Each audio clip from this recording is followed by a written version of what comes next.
That was KT Rolster versus SANDBOX game number 1, and LCK 2020 Spring Split Analyst Desk is back.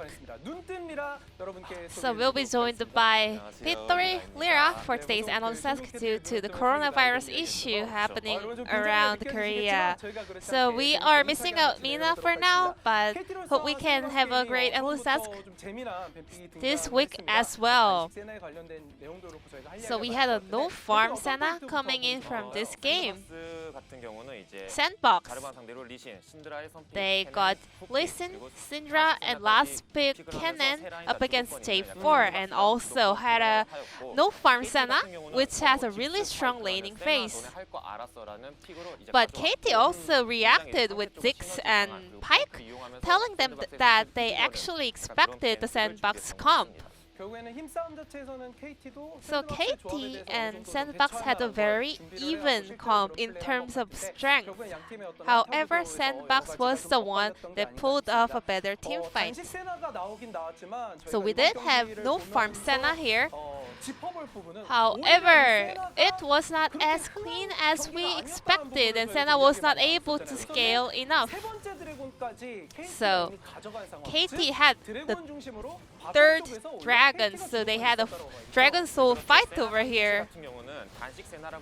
Senna Tahm does not have a very weak power time because actually Tahm can get an item really fast due to Senna not picking up the CS. However, SANDBOX was able to stop the Dragon Soul on the side of KT Rolster, but at the 24-minute mark, Senna had 64 stacks. And the casters already mentioned that in Challengers Korea, Sorable Gaming already tried this comp. Sangin played the no farm Senna, and he was able to get the 60 stack mark at the 20-minute of the game. So, no farm Senna is all about getting the stack as fast as possible. However, Leo completed the 60 stack mark up around 24 minutes, which is not really the result they actually wanted. With this no farm Senna, they have to keep trading to complete the ward item and also pick up a lot of the souls. However, well, because KT had a very aggressive bot lane, Senna was not able to pull off the play they planned in advance. So it was like a blockbuster movie with a really awesome trailer, but not a really great movie. So SANDBOX, in the end, once again, they played around the top side. So the top side was the main factor that carried the game. So this was the team fight that allowed SANDBOX to finally gain a huge momentum. So Bono tried to go in with EQ combo, however Dove, with a very smart play, he cancelled it or interrupted it with QE combo from Syndra. And Summit has a perfect flank angle. He was keep trading with Aatrox, and then finally in the end he took down Aatrox. And OnFlick followed with a fantastic kick, delivering Kuro to the very front line. So J4, because it was a B1 J4, well, they actually could make more value out of it. However, SANDBOX was smart enough to go into their team fight plans. Then let's check out the player of the game for game number 1. Summit, with fantastic ultimate all throughout the game, got another POG, 400 points so far. Summit is always really an intelligent player. He always wins lane in the most of the time, and also he commits really hard in every team fight. He's really impactful in every fight, and also he always outplays his opponent top laner in terms of laning phase as well as team fights. Summit picked up 7 out of 9 votes for today's POG. But at the same time, our English casters picked on Flick for today's POG game number 1. SANDBOX got game number 1, but let's check out whether KT Rolster can come back in game number 2. So let's hop on over to the Rift. Thank you so much, Jisun, for that translation. And look, we're double play-by-play on this desk, right? And I thought that OnFlick did play extraordinarily well. He was able to thread a lot of needles and really claim that Lee Sin isn't the sinner that a different analyst on the LCK might assume. So I'm standing by my OnFlick pickup despite Summit also having a fantastic game and doing, I think, 50% of the damage by himself, I think, for his squad as well. We have to do our votes before we see those sort of statistics. Yeah. So after that, I was feeling slightly sheepish. But let's get into ban and pick for game number 2 and see what KT is going to do after swapping their top laners. Next on the chopping block is going to be Soan, and I don't think that Summit is going to care very much. No, I mean, to him, the only real top laners that he ever finds a challenge with are guys like Keem and Nuggery, you know, top laners that really just kind of carry their team single-handedly. So Ray and so on, probably not going to be on that same level, unfortunately for them. This time around, SANDBOX are going to be on the blue side. And another blue side Soraka ban coming in here. Doesn't matter which team's over there. It's, yeah, the Tom Kench blue side ban. They're coming Love back. It. But that was, remember, SANDBOX's pick. They just value the Tom Kench so much. As Ornn is going to be banned away as well. Set left up one more time. Was banned second round in game number 1. The set priority certainly falling as we move into week 4. Now SANDBOX, one more ban to go. What will it be? Olaf was taken away by KT at this spot in the last game, but Yuumi is still available. Aphelios still available as well, and SANDBOX probably looking for that first pick of Aphelios. Renekton ban on blue. I don't know how I feel about this one. Renekton hasn't really been having too much success in the LCK. Obviously, if you pair it with Elise, they're one of the best turret diving duos in the game. But I don't know. It's interesting that they do go for that ban. Maybe it's a target against Sohan. You have some more flexibility when you are on blue side. As Aphelios gets banned, Set is left available once again, as is Yuumi. But I don't know if they would be so bold as to first pick the Yuumi. I feel like we might just return to Summit on Set. Yeah, it looks like the Set will be the lock-in here for SANDBOX, and that will be locked away right there. Was our assumed first pick for game number 1, but certainly fell down the priority list. So we don't have LS here, but we do have literally Set. Yep. In game number 2. Thank goodness. For you guys who are joining a little bit late, LS was a little sick, as his name would suggest. And so he is going to be taking a couple days off. And yeah, I mean, he's been working so much, so it does make sense for him to get a little break as well. Yeah, certainly a good idea. Yeah. He's going to be in his bunker. You saw the amount of shopping that he did. Yeah. Making sure that he's never going preparing outside. for the Corona winter. Yep. As Jarvan, once again, prioritized here by KT. And SANDBOX, Ezreal Yuumi feels like it should just be an easy lock-in, and they'll be able to keep their composition a relative secret. Of course, you can flex Set around quite a lot. We saw our first support Set the other day, and looks like Ezreal locked in, and I wouldn't be surprised if the Yuumi is going to be the follow-up. Ezreal sitting on a 69% win ratio. Not bad. Which is pretty nice, but it's interesting because I feel like the only people that do play Ezreal are the ones that are super confident in their abilities.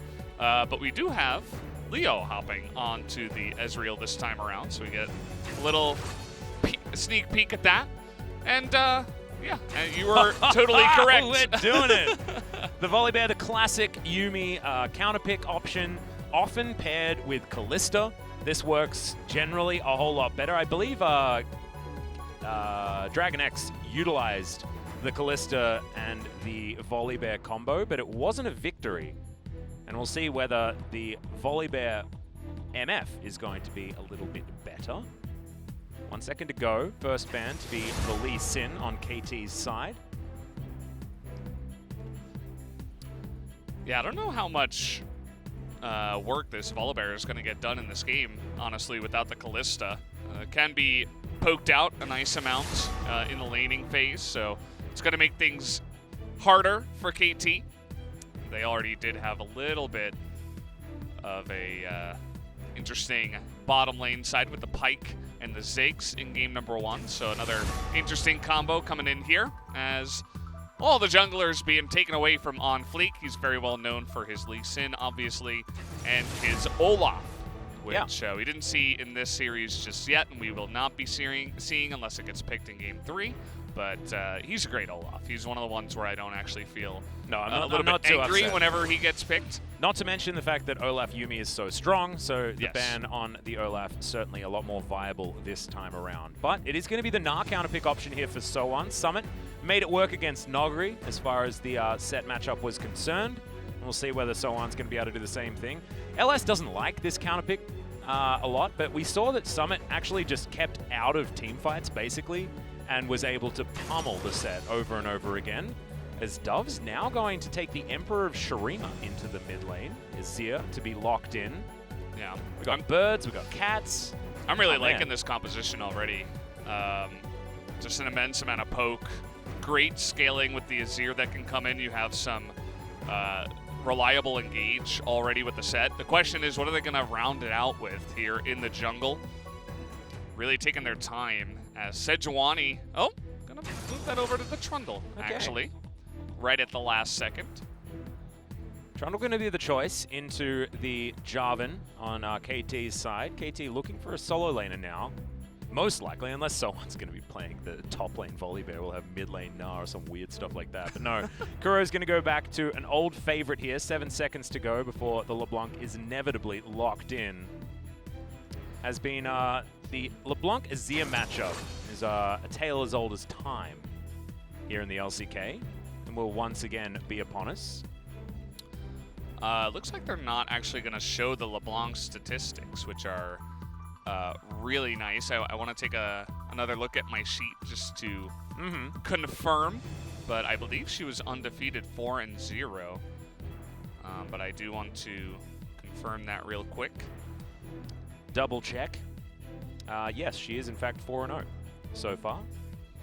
In that mid lane, I brought up my statistics as well to I was reading through yours. the Korean names. I'm like, where's LeBlanc? I can't find her. You just went to a website that is very handily has all of those numbers with the faces. Makes it a little bit easier to find.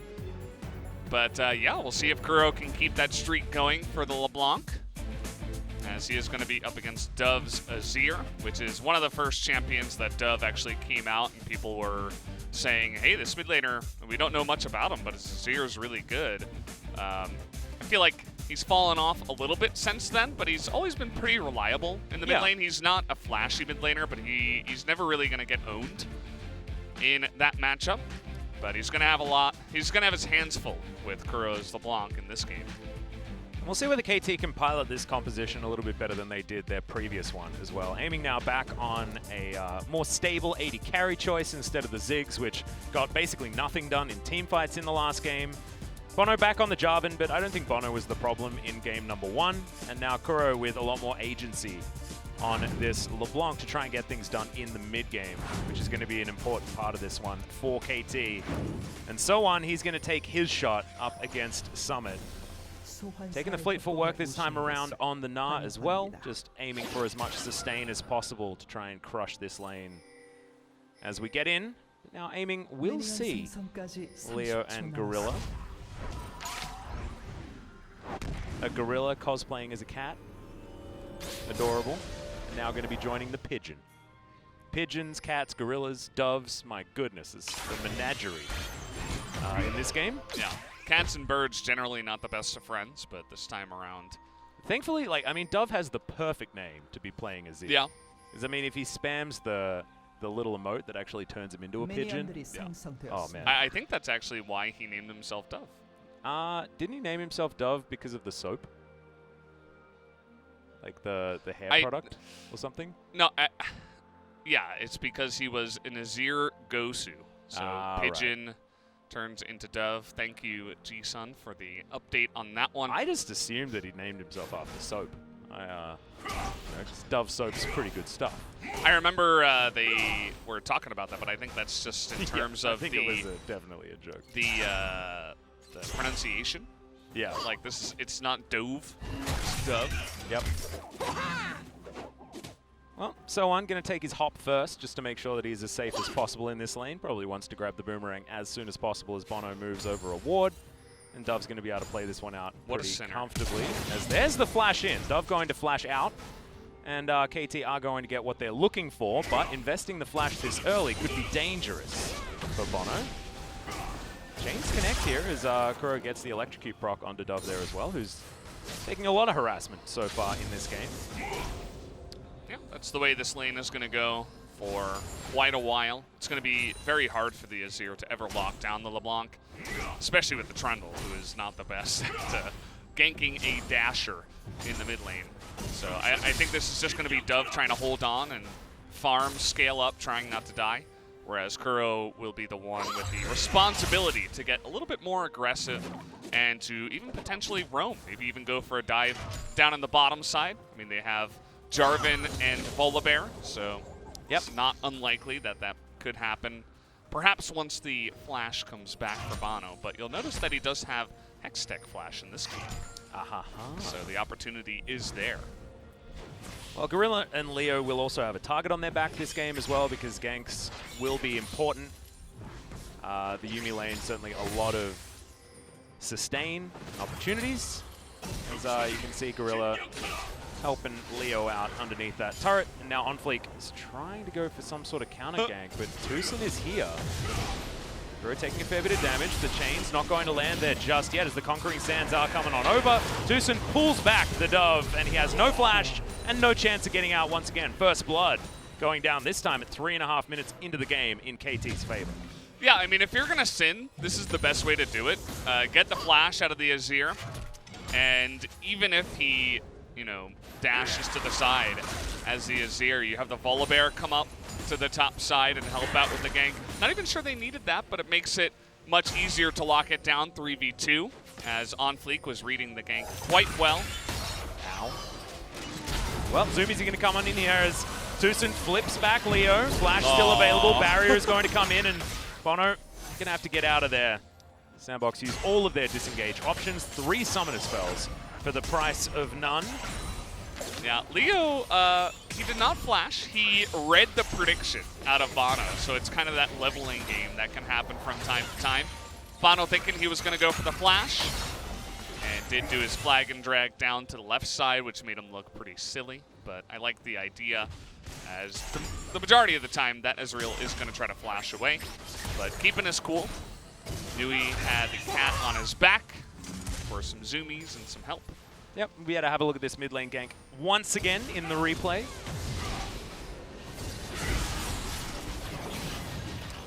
Oh yeah, yeah, this is you, man. I forgot. Yeah, generally I don't say anything during the replays. Bit of pro view, as that's that Hex Flash that you were talking about coming through from Bono, and oh man, he pressed E and Q so beautifully right there, didn't he? Yeah, he did. Oh, that's what we're talking about. And then he said nicer. And it was pretty nicer, so I can completely understand that one. OnFleek going to come over, finds himself a ward, clears that one out. I'm trying to get some damage back here on the Kuro, who's very, very low on mana. 10 CS in the lead at the moment, but will have to go home.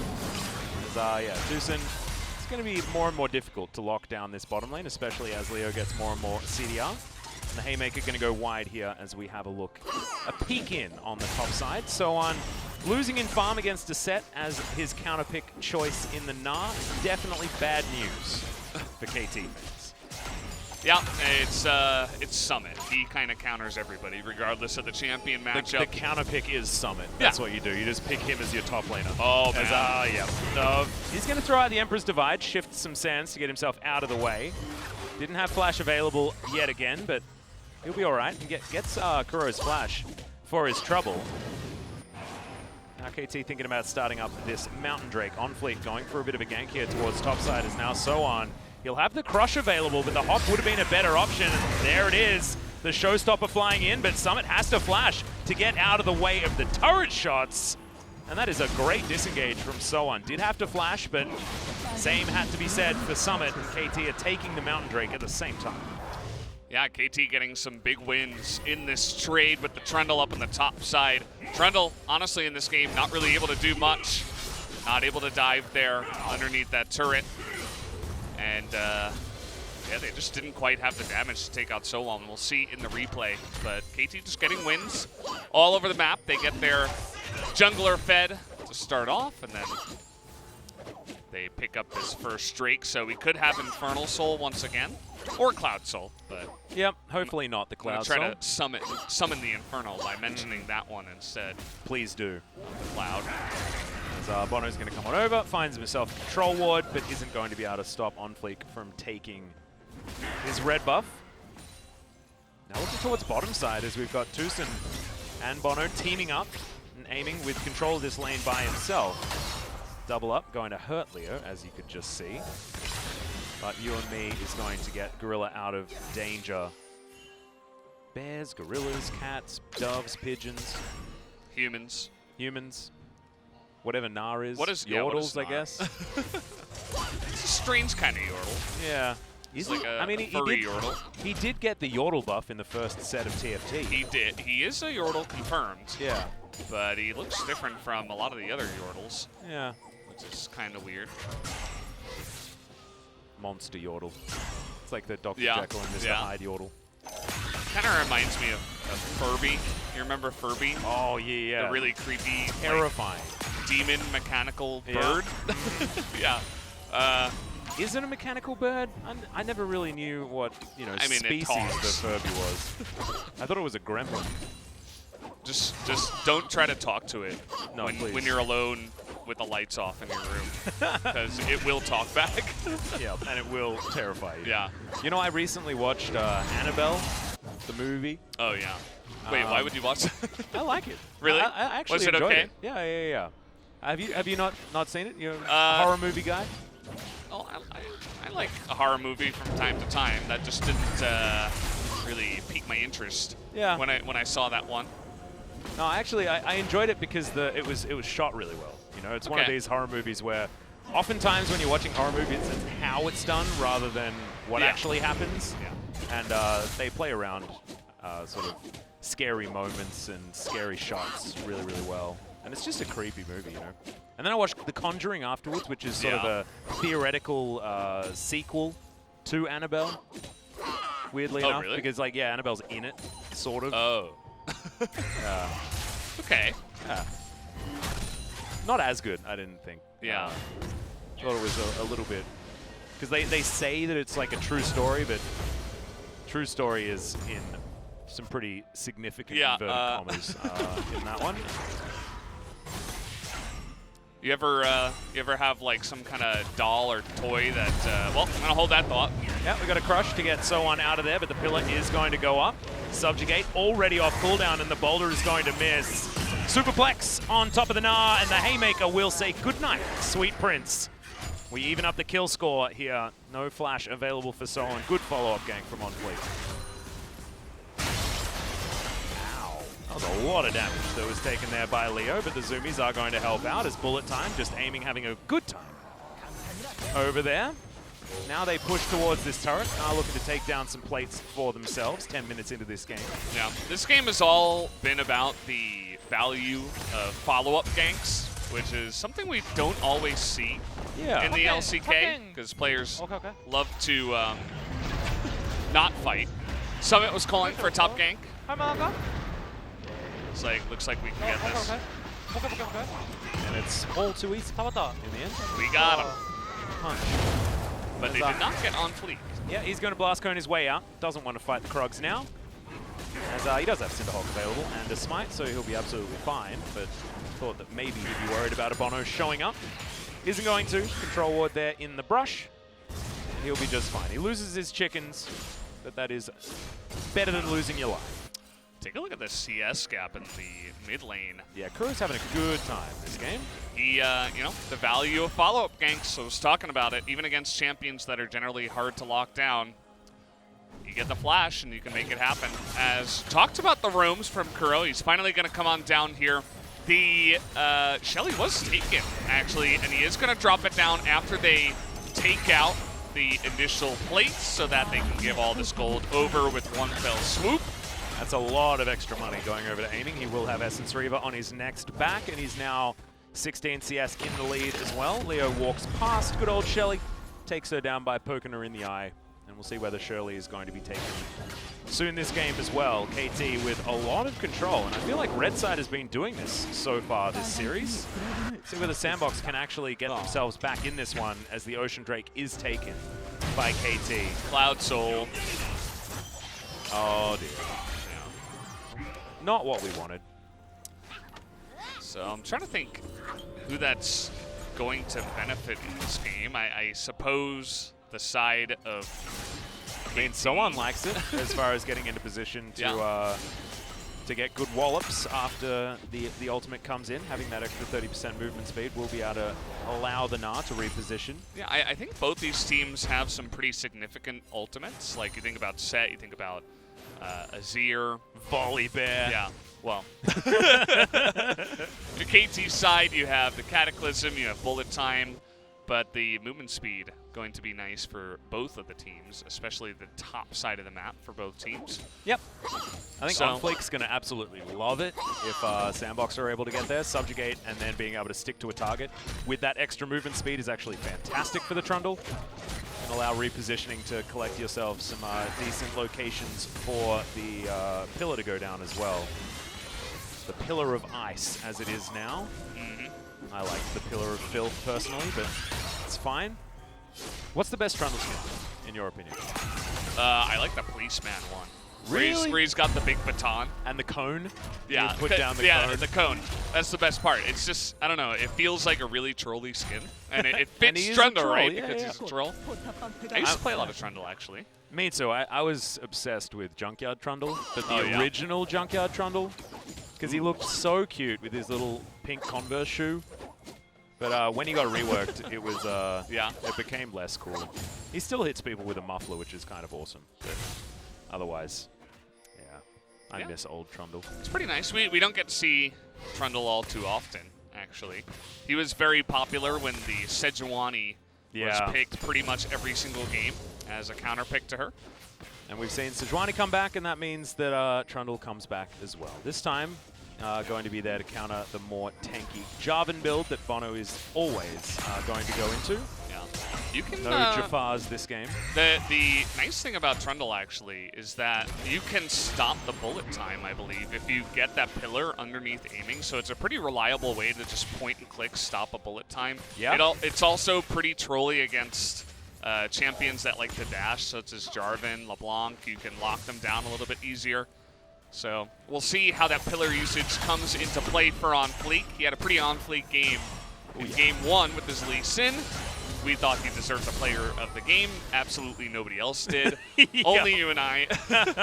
The biased English casters. Hey, I mean, Summit did have a fantastic game as well. He so, did. Look, sometimes you have multiple people that play super well.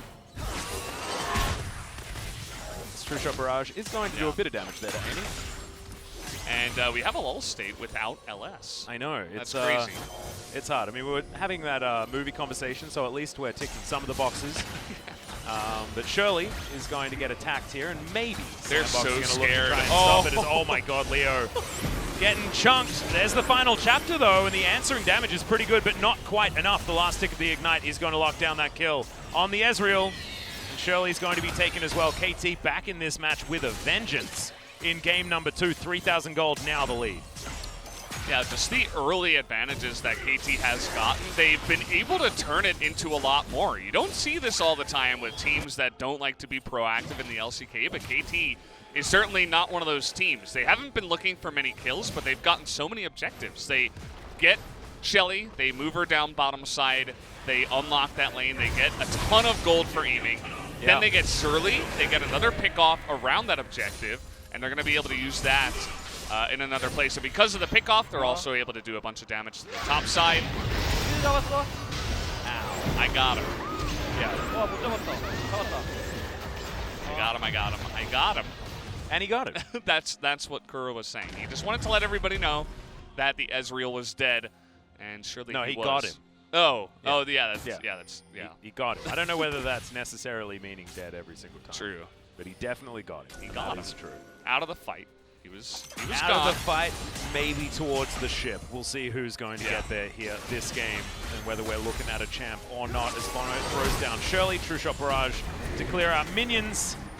This should be able to clear out the turret as Aiming's going to stick around and try and grab that local gold if possible. I was just thinking the only way you could really look at a champ if you're on the desk is if you're casting with Azael, because he's literally a world champion. I don't know if you heard about Hey, that. that's true, yeah, in World of Warcraft, right? Yeah, he's literally a world champion, just so everybody knows. And So last time I was casting with Azael, I was actually you were looking actually at a looking champ. at a champ.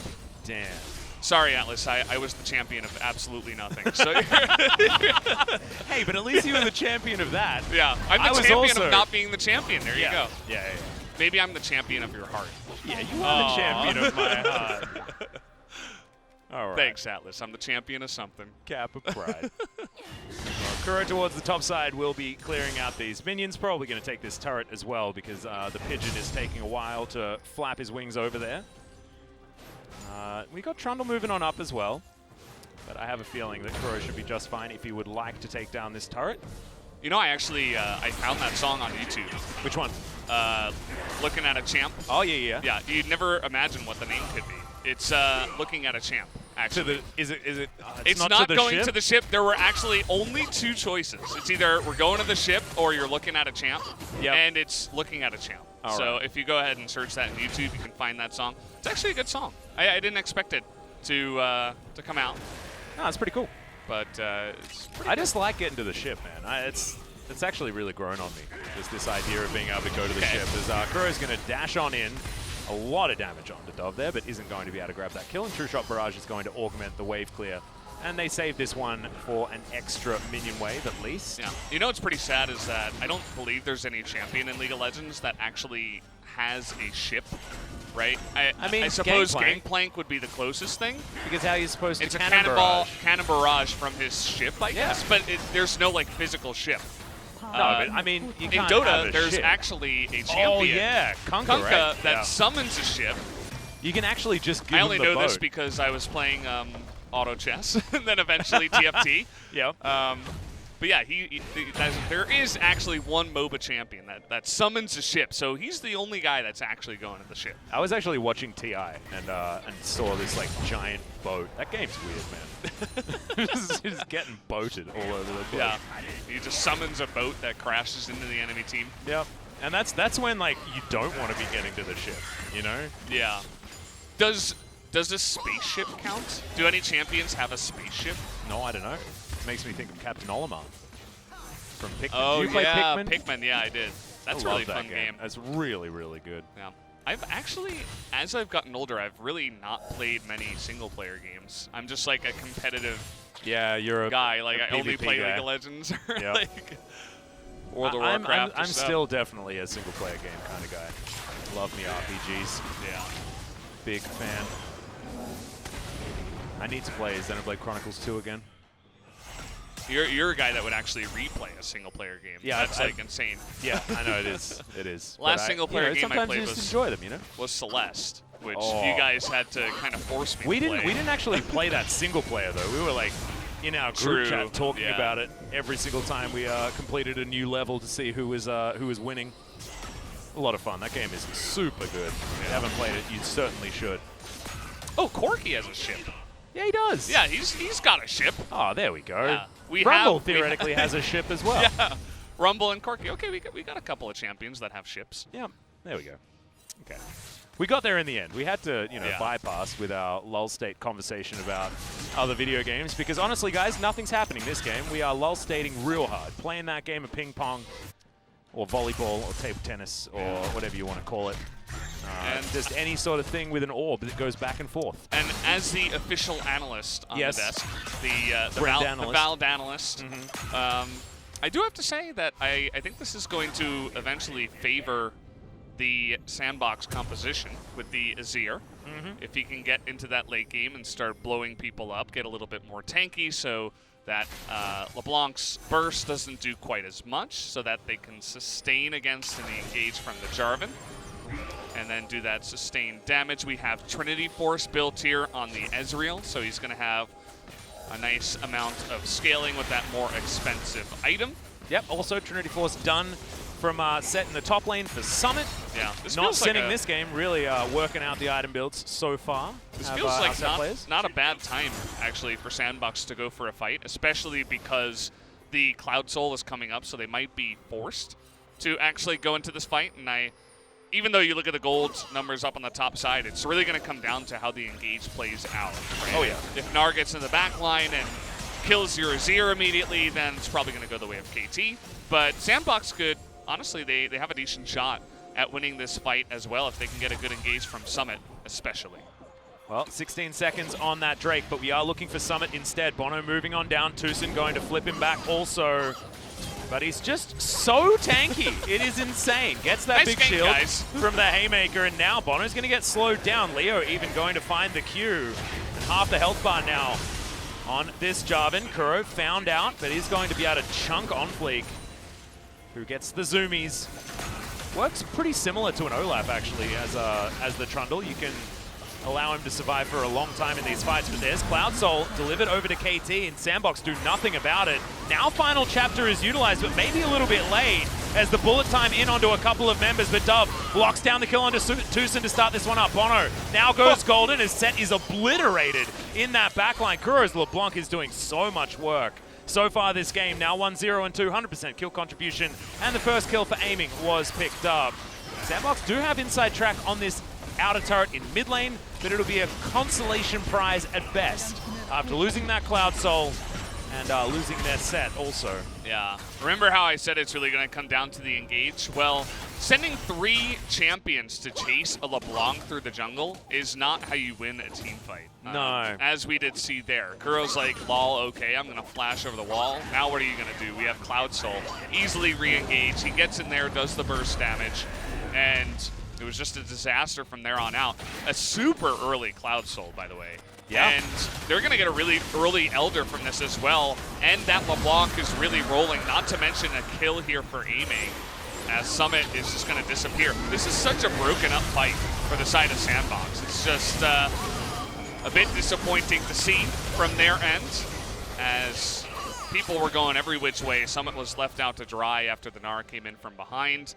KT doing a really good job this time of focusing on what's important. They didn't do that very well in game number 1. No, the coordination just wasn't there.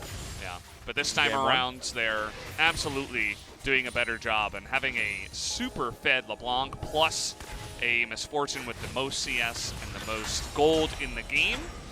294 at 25 minutes is not bad at all. You're going to be having a pretty good time, yeah, I'd like to say. So if KT can roll this advantage that they have into an Elder, they might just be able to take this game away before Azir gets any scaling done. He's only got 2 items so far.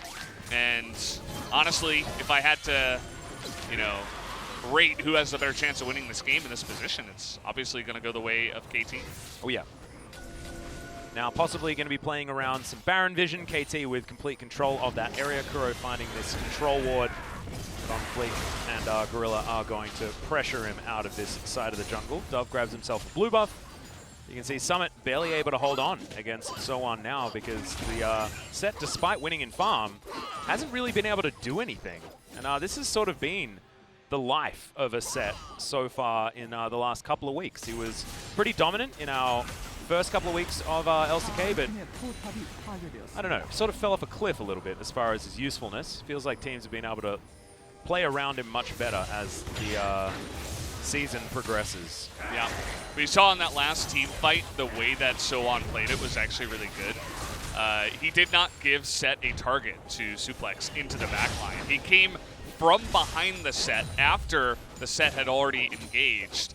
And from that point, I mean, he was just locked down and taken down. So you're absolutely right. That Set really not getting too much value in this game so far, and he was first pick. And yeah. We see a lot of these Korean teams really value that pick so highly when it can be countered if you play, I'd say if you position, I suppose, a little bit better in the team fights, as we have been seeing out of KT. Well, Summit certainly a player that could turn around his fortunes on this one, but SANDBOX have never been a team that's been able to play very well from behind. It's what our biggest criticism of them was for a very long time now, actually. Remember, this composition, this team has not changed too much. It's just the bottom lane that has evolved. No more Ghost and Joker. It's now Leo and Gorilla most of the time. Joker, of course, still there with the organization, and Root joining from Jin Air Green Wings fame. Haven't seen too much of him, though, as, damn, Amy's just finding way more farm than everybody else. He's almost Flame Horizoned his own top lane. Look at his CS per minute, too. It is pretty nutty. insane. He's probably up to like 13 at this point. He might get to 400 at 30 minutes. Probably. Okay, that's still a long way away, but still, pretty damn impressive. Yeah, he's been funneled a lot of this gold on this team and probably didn't miss all that much. And for good reason in the as well. Phase. His bullet time is going to be very important for KT to actually lock down some of these kills. Kuro are going to be darting around the back of team fights, being a nuisance. But the DPS is certainly going to come out of the misfortune. And I like the money being on aiming as well, because aiming is so aggressive as a player, just in general. So certainly going to be the right target if you want to get that DPM out as this game goes on. This game is unfortunately turning into we is fight just over a snooze Drakes. fest, man. We fight over Drakes, and then we wait for the next one to spawn. And then we fight over that one, and then we wait for the next one to spawn. As we ping-pong the lanes back and forth, and we buy Morellonomicons, and we just sit on our hands and say, yeah, this is all right, as the house is burning down around you. I hope the Leandru salesman is watching this game, because he needs to take a photo of that particular Morellonomicon for his scrapbook or his new Instagram. Yeah, he definitely should have enjoyed what I just said, as I was trying to do the best LS impression as possible. But yeah, we got Elder spawning in 15 seconds, and this could be the nail in the coffin for SANDBOX if they don't find a better engage compared to the last time they fought, which was not too pretty. Yeah. Going to need to figure something out here as KT are in position. There's a flag and drag on top of Dove, but the bullet time goes wide. Great pillar from OnFleek, but he has to flash to try and get out of there. Nard into the wall, though, as the wallop comes in. He survives for so long, but eventually Kuro locks down the kill onto the Trundle. The rest of SANDBOX are pretty healthy as in goes Tucson. Gigantic engage. Bono with the follow-up. Emperor's Divide has been utilized already, and Tucson should be falling down. Superplex to get Summit out of the fight, and on top of aiming. Mystic Shot, though, does go wide, and Leo going to get dove on by Kuro. That is going to be that, and KT should be moving towards a match point and evening out this series. Yeah, I mean, this was the only fight that they had to do cleanly, and all of a sudden, OnFleek gets caught in the middle of the river and dies. Your jungler that you need to smite the dragon. And from there, SANDBOX, props to them. They tried their hardest to survive and poke down, but Kuro's too fed. He was able to burst through all the healing of Yuumi like it was no problem. Look at this. OnFleek's like, yeah, we're fine. Yeah, I'm just gonna chill here in the river. I'm sure they're not waiting for this Elder Drake that's a spawn. Yeah, it actually was a decent pivot from OnFleek to move out of the way of the bullet time, interrupt it with his pillar, but this re-engage from Tucson was super sick. The AoE damage in the backline with the distortion, gigantic out of Kuro. And when your showstoppers have to be used this defensively, that's when you know things have all gone wrong. And if this was a SANDBOX that are normally, ahead like they are, then these low health bars of KT might have been kills for SANDBOX. But KT have held on to their lead and really made good things happen. Aiming, getting a lot of damage done in that last team fight. Yep. Oh, it's 30 minutes in. I want to see his CS. It's probably at around 350, 361 at 30.5 minutes. Not bad at all. True Shot Barrage not going to be stealing any Barons here today. Are you impressed, BV? A little bit. All right. Not too much. This Elder and Baron combination means that SANDBOX cannot fight them. And I repeat that, they cannot fight. KT can take whatever they want. Yeah. Unless it's going to be like a 3-on-1 where they somehow catch a LeBlanc, then maybe. But you cannot fight a 5-on-5. And Kuro can don't basically kill anyone in one rotation of yeah. spells. I don't want to see any desperation fights like, oh, you know, they're pushing into our base. I guess we have to defend it. No. You can't win any fights ever, no matter what. Yeah. It's better to just let them take your Nexus. Don't let them take your pride as well, basically, you know? just let them push anything that's not your Nexus. Yeah. And try to wave clear with Azir. And just try to wave from late game. And try to fight for the next Elder, because there's no way they can really fight against this Elder Drake with how far KT is ahead in this game. And so far, Dove has been shadowing the LeBlanc really nicely. He's been wave clearing up on the top side. There are some inevitable turrets that are going to fall, namely these outer turrets, the inner turrets, but no inhibitor turrets yet. And yeah, haven't broken the base just yet. But 8,000 gold is the lead for KT, and this game is all but over, to be perfectly frank with you guys. As a double siege minion is going to be tearing up these turrets. Great base breaker there, but Bono is going to dive on in. Summit does get the ultimate back, but the last chapter is not the one that you want. Turret and Ezreal both taken. What did I say about fighting? Yeah, well, look, you see, sometimes you just want to be swooped on by a dragon from the sky, and that's exactly how Leo was carried off to the death chamber.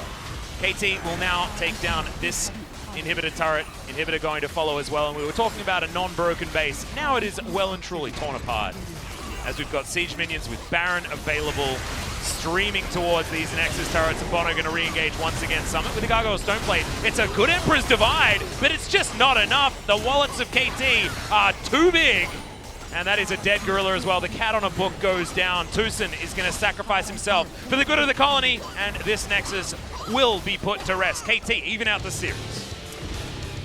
Yeah, great performance from them to turn it around, showing some... I love it when Kuro has a good game, man. Yeah. I love it. He's Especially great to watch, especially on that LeBlanc. Exactly right. One of the things that Kuro and Faker have in common is that LeBlanc certainly a key pickup for both of these players, and we're finding out exactly why. LeBlanc is picking up so many wins so far in the LCK. That is now 5 out of 5. 5-0. Yeah, pretty good. Pretty good stuff. That's a pretty good champion. We don't see it all too much, you know. But when you have to blind pick something, keep in mind that the LeBlanc was saved as a counter pick specifically for Kuro in the mid lane. Yeah. Dove is like, well, what am I going to play?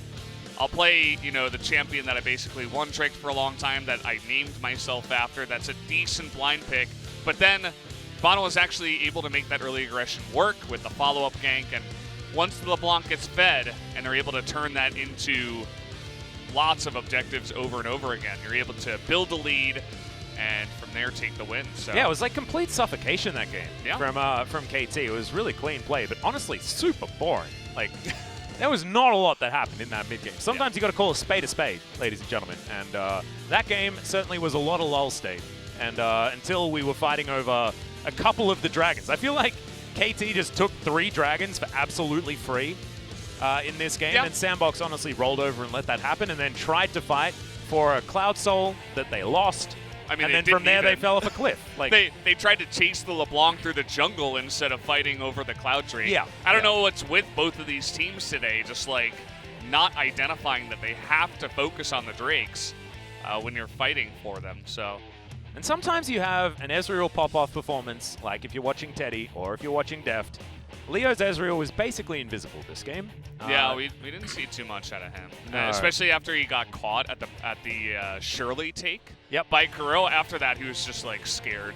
Yeah, Kuro basically one-shots him, even with a Yuumi on top of it. He can't face check. It doesn't matter about the healing. You just die. Yeah. The burst is too much. Real scary stuff. And we'll see how bad the English commentators are with player of the game. If Kuro doesn't get it, I'm going to be very, very confused, but we'll find out who does after the break.